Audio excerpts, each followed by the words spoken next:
विद्यार्थी मित्रांनो, यापूर्वी आपण 8वी स्कॉलरशिप पेपर 1 आणि त्यामधील सर्व घटकांची माहिती पाहिली आहे.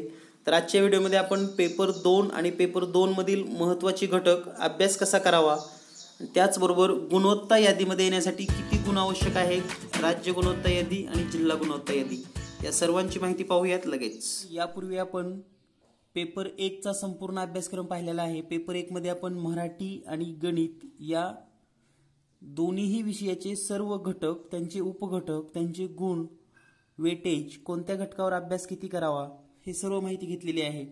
आज आपण पाहूयात पेपर 2 8वी स्कॉलरशिपसाठी. आजच्या व्हिडिओमध्ये आपण पेपर 2 मधील एकूण घटक, त्याचबरोबर स्कॉलरशिप धारक होण्यासाठी किती मार्क आवश्यक आहेत,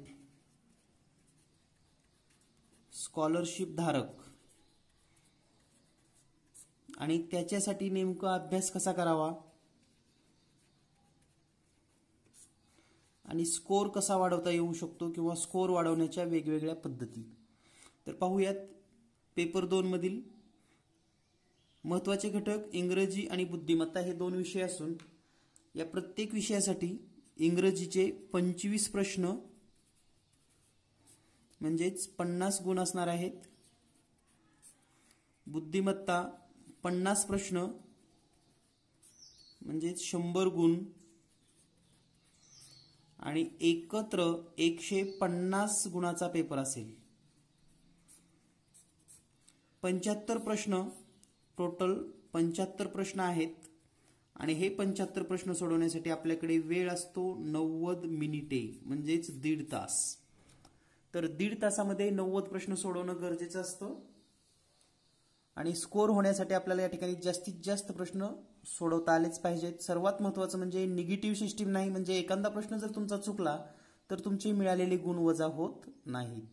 तर पाहूयात इंग्लिश विषयामधील महत्त्वाचे घटक.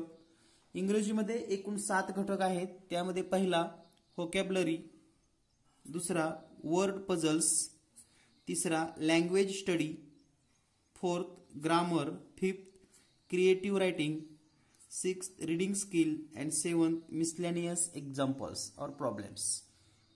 तर हे एकूण 7 घटक आहेत आणि या एकूण 7 घटकावर 25 प्रश्न विचारली जातात. 25 question asked in exam on these 7 point और 7 टॉपिक. तर यामधला पहिला जो घटक आहे व्होकॅब्युलरी, यामध्ये कोणत्या घटकाचा समावेश असणार आहे हे आपण समजून घेऊयात. तर या घटकासाठी अभ्यास करायची गरज नाही, म्हणजे हे धडे वाचावेच आणि अभ्यास करावा असं काही नाही, कारण आपण आज 8वीला शिकत आहात आणि 8वी शिकत असताना आपल्याला वेगवेगळी समानार्थी शब्द असतील, विरुद्धार्थी शब्द असतील, सिमिलर वर्ड्स,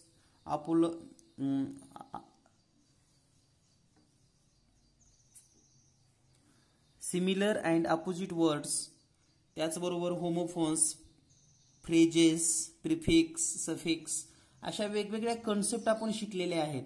फक्त त्याची या ठिकाणी उजळणी होणार आहे, म्हणजेच फक्त आपल्याला एक ओझरत यावर लक्ष द्यावं लागणार आहे.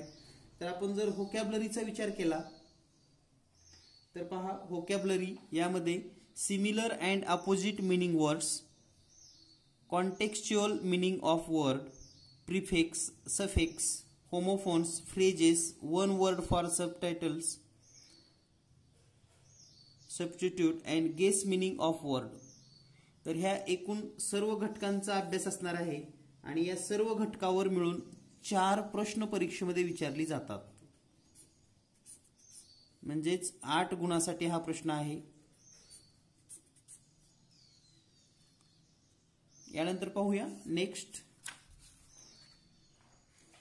दुसरा जो टॉपिक आहे तो म्हणजे वर्ड पझल्स. यामध्ये riddles, crossed puzzle and grid या 3 घटकाचा समावेश आहे. या घटकावर 2 क्वेश्चन परीक्षेमध्ये विचारली जातात. 2 क्वेश्चन्स फॉर 4 मार्क्स. यानंतर तिसरा घटक आहे लँग्वेज स्टडी. लँग्वेज स्टडीमध्ये अतिशय महत्त्वाचा आणि सर्वात जास्त गुण या टॉपिकला आहेत. तर यावर एकूण 6 क्वेश्चन विचारली जातात. 6 questions and 12 marks because 1 question carry 2 marks. तर यामध्ये काय काय आहे ते समजून घेऊयात. सेंटेन्स फॉर्मेशन म्हणजे वाक्य तयार करणे, टाइप्स ऑफ सेंटेन्स वाक्याची प्रकार, पार्ट ऑफ स्पीच म्हणजे शब्दाच्या जाती, nouns, pronouns, adjective, adverb, verb, preposition, conjunction and interjection, modal auxiliaries and fifth tense. तर हे एकूण 5 टॉपिक आहेत आणि या 5 टॉपिकवर 6 क्वेश्चन विचारले जातात. त्यामध्ये 1, 2, 3, 4 प्रश्न आणि पार्ट ऑफ स्पीचवर 2 प्रश्न विचारले जातात. तर या पद्धतीने एकूण 6 प्रश्न, 6 क्वेश्चन्स. आणि यासाठी पण तुम्हाला स्पेशल असा अभ्यास करायची गरज नाही. फक्त काही रूल्स, नियम पुन्हा एकदा वाचा, सराव करा. नक्कीच तुम्हाला या 6 पैकी 6 क्वेश्चन सोडवू शकता. यानंतर पाहूया फोर्थ युनिट. फोर्थ युनिट आहे ग्रामर आणि या ग्रामरवर एकूण 3 प्रश्न परीक्षेमध्ये असतात आणि यासाठी 3च घटक आहेत. Active voice, passive voice, direct indirect speech आणि डिग्री. प्रत्येकावर एक एक प्रश्न, 3 प्रश्न आहेत म्हणजेच 6 गुणासाठी हा घटक आहे आपणास. तर व्याकरणचा यापूर्वीचा लँग्वेज स्टडी आणि हा ग्रामर हे 2च भाग आहेत व्याकरणवर. इतकं व्याकरण जर तुमचं पक्का असेल तर तुम्हाला पुन्हा 10वी पर्यंत हेच व्याकरणवर चांगल्या पद्धतीने मार्क घेता येतात. त्यामुळे आत्ताच तयारी करून घ्या, नक्की फायदा होईल. यानंतर पाहूया फिफ्थ आहे क्रिएटिव्ह रायटिंग. क्रिएटिव्ह रायटिंग हा पण अतिशय महत्वाचा आणि 4 प्रश्न परीक्षेमध्ये विचारले जातात. या घटकावर एकूण 4 प्रश्न म्हणजेच 8 गुण. आता हा जो क्रिएटिव्ह रायटिंग आहे यामध्ये शॉर्ट नोट आहेत, ॲडव्हर्टाईज आहे, न्यूज आहे, SMS, email, Gmail, internet, dialogue. तर या जे काही चालू घडामोडी आहेत किंवा जे काही इंटरनेट जगत आहे त्याच्याशी संबंधित खरं तर हे प्रश्न आहेत. आणि हे प्रश्न आपल्या मुलांना मोबाईलचं वगैरे जर ज्ञान चांगलं असेल, इंटरनेटचं ज्ञान चांगलं असेल, संगणक, कॉम्प्युटर, SMS, जीमेल, ईमेल, तर या सर्व गोष्टी म्हणजे यासाठी वेगळा अभ्यास करायची गरज नाही. हे दैनंदिन जीवनामध्ये आपण वापरत असताना हे सगळा अभ्यास होतो आणि याचे सुद्धा 4 मार्क तुम्हाला अगदी चांगल्या पद्धतीने मिळू शकतात. यानंतर पाहूया नेक्स्ट क्वेश्चन. नेक्स्ट आहे रीडिंग स्किल. रीडिंग स्किल या घटकावर एकूण 5 प्रश्न विचारले जातात. यामध्ये फक्त पॅसेज आणि तुमचं रीडिंग स्किल काय आहे हे चेक केलं जातं. म्हणजे 2 पॅसेज असू शकतात, 2 पॅसेज. एका पॅसेजवर 2 प्रश्न असू शकतात तर एका पॅसेजवर 3 किंवा 2-3 एखादा प्रश्न कमी जास्त सुद्धा होऊ शकतो. तर रीडिंग स्किल हा 6th युनिट आहे. त्यानंतर नेक्स्ट मिसलॅनियस. यामध्ये क्लॉक्स अँड गेम्स म्हणजे इंग्रजीमध्ये घड्याळासंबंधी प्रश्न किंवा काही गेम्स या संबंधी. आणि याला फक्त एकच प्रश्न विचारला जातो या घटकावर, 1 क्वेश्चन्स ओनली. तर अशा पद्धतीने एकूण 7 घटक आणि 25 प्रश्नाचं विश्लेषण आपण पाहिलेलं आहे. तर एकच गोष्ट तुम्हाला लक्षात आली असेल, व्याकरणचा जर थोडा चांगला सराव केला तर बाकी दैनंदिन जीवनामध्ये किंवा पाठ्यपुस्तक वाचत असताना इंग्लिश असेल, इंग्लिशचं पाठ्यपुस्तक, रीडिंग स्किल या सर्व तुमच्या डेव्हलप आहेत ऑलरेडी. थोडा सराव करण्याची गरज आहे, काही नियम लक्षात ठेवण्याची गरज आहे. इंग्लिशला तुम्हाला पैकीच्या पैकी मार्क मिळू शकतात. यानंतर पाहूया आपण बुद्धिमत्ता चाचणी. यामध्ये एकूण 11 घटक आहेत. तर हे 11 घटक कोणते आहेत? कारण अतिशय महत्वाचा 50 प्रश्नासाठी हा पूर्ण घटक असणार आहे बुद्धिमत्ता. आणि मेरिटसाठी बुद्धिमत्ता अतिशय महत्वाची आहे. कारण गणितामध्ये काहीतरी सूत्र सापडतात, नियम सापडतात, परंतु बुद्धिमत्तेमध्ये विद्यार्थ्याची त्या क्षणी निर्णय क्षमता काय असते याच्यावरच खरे त्याचे मार्क असतात. तर पाहूया यामधील महत्वाचे घटक. यामधला पहिला घटक आहे आकलन. आकलन या घटकाचा जर विचार केला तर या घटकावर 5 प्रश्न परीक्षेमध्ये विचारले जातात. आकलन म्हणजे काय, तर तुम्हाला एखादी सूचना दिल्यानंतर कळती का, समजतं का, किंवा एखादी सूचना दिल्यानंतर त्याचं तुम्ही पालन करता का. त्यामुळे यामधला पहिलाच घटक आहे सूचना पालन, भाषा ज्ञान आणि इंग्रजी वर्णमाला. तर अशा पद्धतीने एकूण 5 प्रश्न या घटकावर म्हणजेच 10 गुणासाठी हा टॉपिक असणार आहे. एकूण मेन पॉइंट, त्यामध्ये हे 3 सब पॉइंट आहेत. यानंतर नेक्स्ट वर्गीकरण म्हणजेच क्लासिफिकेशन. या घटकाला सुद्धा 5 प्रश्न विचारले जातात, म्हणजेच 10 गुण. तर वर्गीकरण मध्ये कोणते कोणते घटक आहेत, तर शब्दांचं वर्गीकरण म्हणजे शाब्दिक शब्द दिल्यानंतर त्यांचं वर्गीकरण करता आलं पाहिजे. आकृत्यांचं वर्गीकरण, संख्यांचं वर्गीकरण आणि इंग्रजी वर्णमाला. तर या 4 घटकावर 5 प्रश्न परीक्षेमध्ये असतील. यानंतर पाहूया नेक्स्ट समसंबंध. समसंबंधचा जर विचार केला तर यामध्ये शब्द, आकृत्या, संख्या आणि इंग्रजी वर्णमाला या घटकावर सुद्धा 5 प्रश्न आहेत, म्हणजेच 10 गुण. यानंतर नेक्स्ट 4th युनिट क्रम यालाच इंग्लिशमध्ये सिरीज असं म्हणतात. यामध्ये संख्या मालिका असेल, म्हणजे संख्यांचा क्रम आहे, आकृतींचा क्रम, चिन्हांचा क्रम, एखादा क्रम दिल्यानंतर त्याच्यामध्ये चुकीचं पद कोणतं आहे आणि वर्णमाला, असे एकूण 5 घटक आहेत. आणि या 5 घटकावर 6 प्रश्न परीक्षेमध्ये विचारले जातात, म्हणजे हा 12 गुणासाठीचा टॉपिक आहे. 12 गुण. यानंतर पाहूया 5वा सांकेतिक भाषा. सांकेतिक भाषा म्हणजेच कोड लँग्वेज. इंग्लिशमध्ये जर याचा आपण उच्चार केला तर कोड लँग्वेज. तर या कोड लँग्वेज मध्ये अंकासाठी अंक, अक्षरासाठी अंक, अक्षरासाठी चिन्ह, अंकासाठी चिन्ह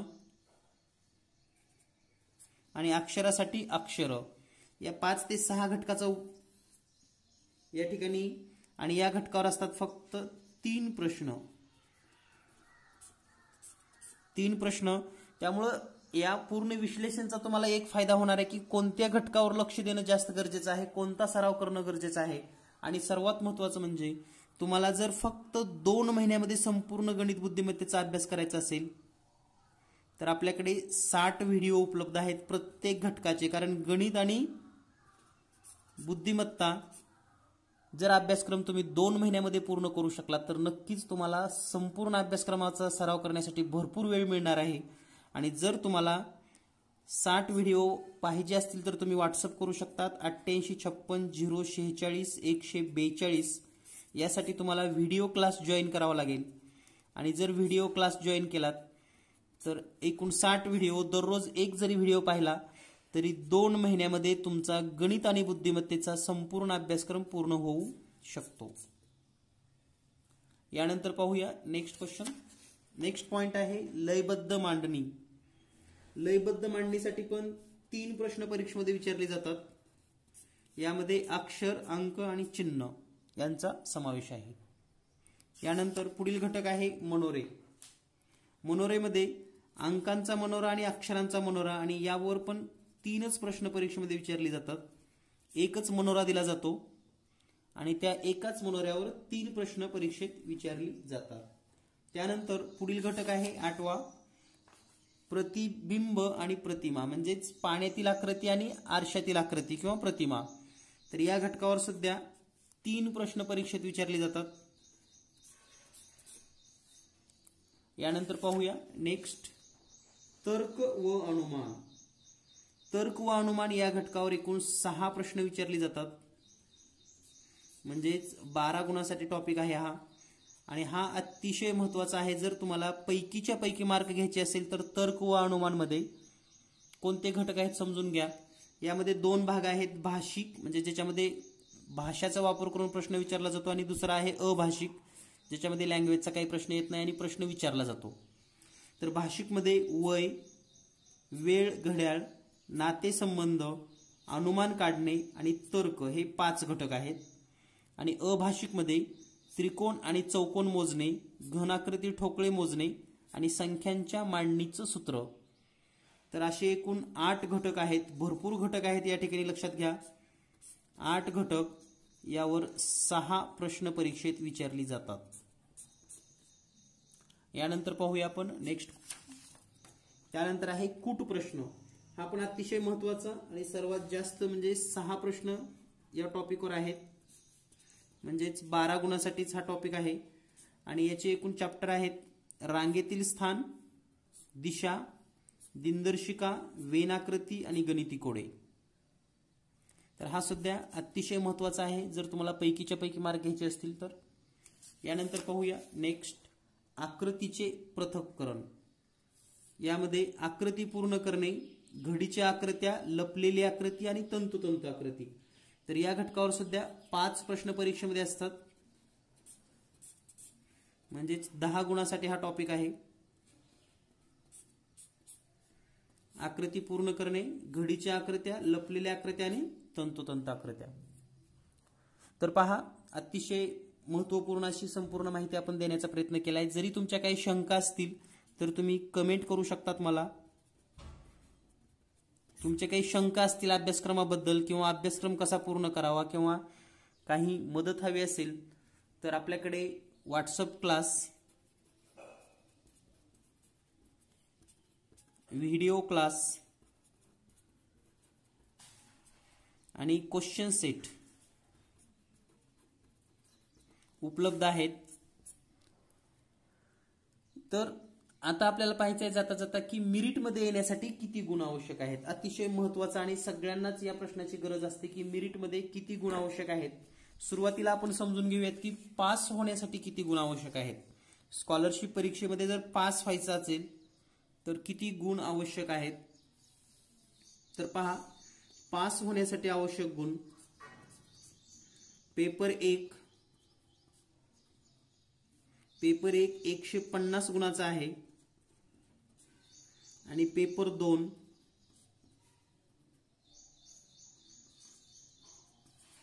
150 गुणाचा. जर तुम्हाला या परीक्षेमध्ये पास व्हायचं असेल तर 40% गुण घेणं गरजेचं आहे. 40% गुण प्रत्येक पेपरमध्ये.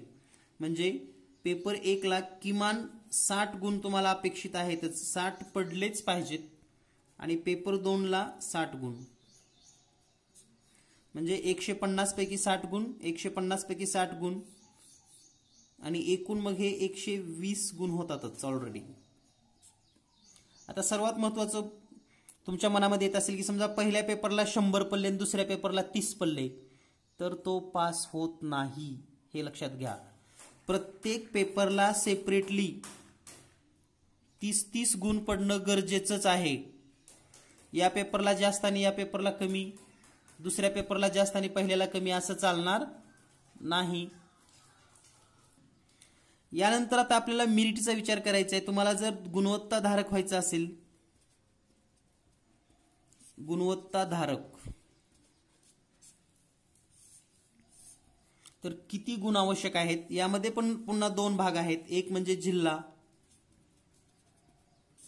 आणि दुसरं राज्य गुणवत्ताधारक. यामध्ये पण पुन्हा 2 भाग आहेत. एक शहरी आणि दुसरा ग्रामीण. या ठिकाणी पण त्याच पद्धतीने असणार, शहरी आणि ग्रामीण. तर याच्यापेक्षा पुढे आपण जास्त खोलामध्ये न जाता इथंच आपण पाहूयात की तुमचा विद्यार्थी समजा 8वीला आहे तर प्रत्येक जिल्ह्यानुसार हे मेरिट वेगळं असतं. लक्षात घ्या. त्यामध्ये पेपरची काठिण्य पातळी, पेपर सोपा आला होता, अवघड आला होता, प्रश्न काय चुकीचे होते. तर जनरली शहरामध्ये जर विचार केला 8वीसाठी जिल्ह्यामध्ये, शहरामध्ये जर विचार केला तर किमान 224 पेक्षा जास्त,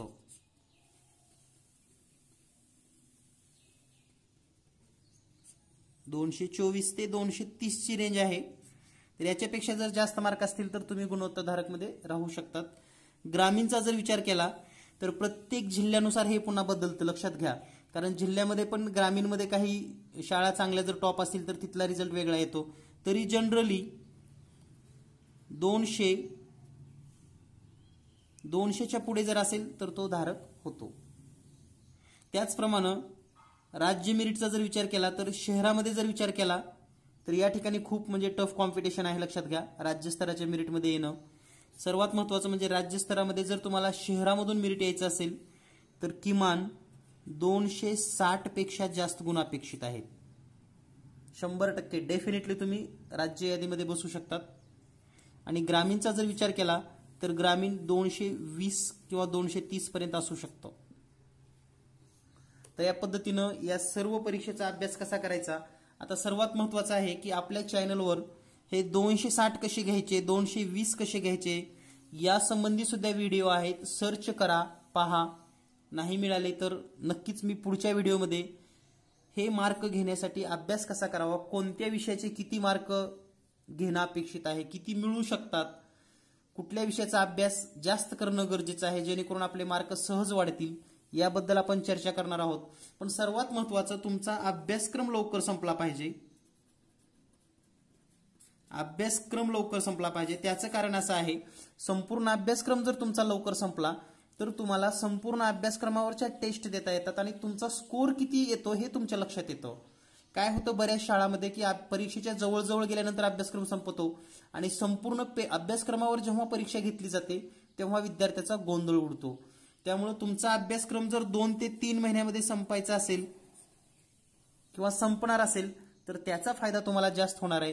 कारण पुढील 4 महिन्यामध्ये तुम्ही संपूर्ण अभ्यासक्रमावरच्या टेस्ट देऊ शकतात. जो अभ्यासक्रम तुमचा कच्चा आहे तो पुन्हा पाहू शकतात, रिपीट करू शकतात. त्यामुळे अभ्यासक्रम स्कॉलरशिपचा लवकरात लवकर म्हणजे 2 ते 3 महिन्यामध्ये संपला पाहिजे हे टार्गेट ठेवा. नक्कीच तुम्ही राज्य गुणवत्ता यादीमध्ये, जिल्हा गुणवत्ता यादीमध्ये येऊ शकतात. आणि सर्वांना शुभेच्छा. धन्यवाद. Thank you very much.